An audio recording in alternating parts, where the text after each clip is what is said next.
Hello guys, আসসালামু আলাইকুম।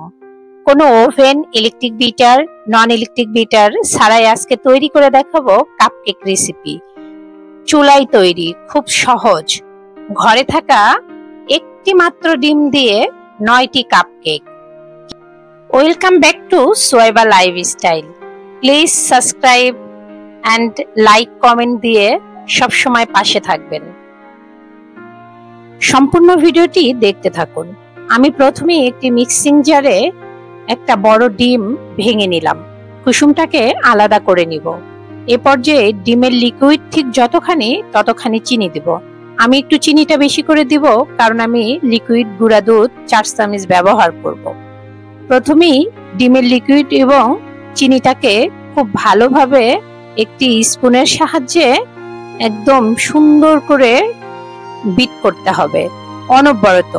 এটি কিন্তু খুব ভালোভাবে করতে হবে। আমি এ পর্যায়ে 4 চামচ গুঁড়া দুধ দিয়েছি, দিয়ে ভালোভাবে অনবরত প্রায় 10 মিনিটের মতো আমি এভাবে বিট করেছি।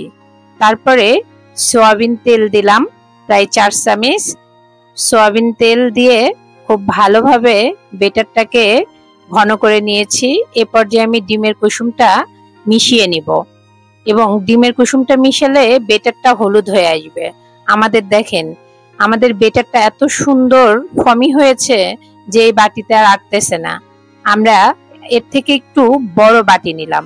এ পর্যায়ে শুকনো উপকরণগুলো এক জায়গায় নিব। আমি হাফ কাপ ময়দা, 1 চিমটি বেকিং পাউডার এবং 2 চামচ গুঁড়া দুধ দিয়ে চেলে নিয়েছি।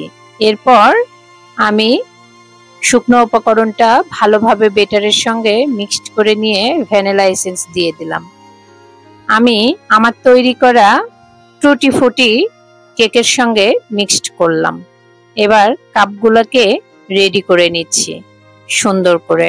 আপনারা এখানে সাদা কাগজও ব্যবহার করতে পারেন। সাদা কাগজ ব্যবহার করবেন, একটু সয়াবিন তেল দিবেন, তাহলে কোনো সমস্যা নাই। অবশ্যই মোল্ডগুলোর দামও কিন্তু খুব বেশি না। আমি এ পর্যায়ে আমাদের বেটারটা ঢেলে দিচ্ছি।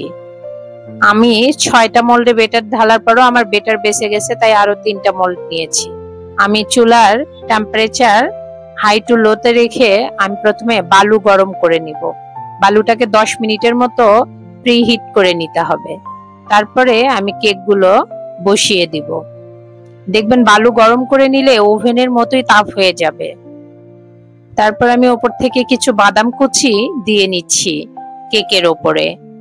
বাদাম কুচিগুলো দেওয়ার পরে মিডিয়াম টু লো আছে প্রায় 20 মিনিটের মতো আমি ঢেকে দেব।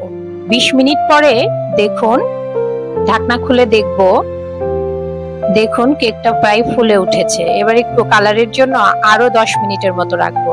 দেখুন একদম ওভেনের মতোই কালার এসেছে। শেষে একটু চিনির সিরাপ দিয়ে কেকগুলোকে ব্রাশ করে নিলাম। দেখুন কত সুন্দর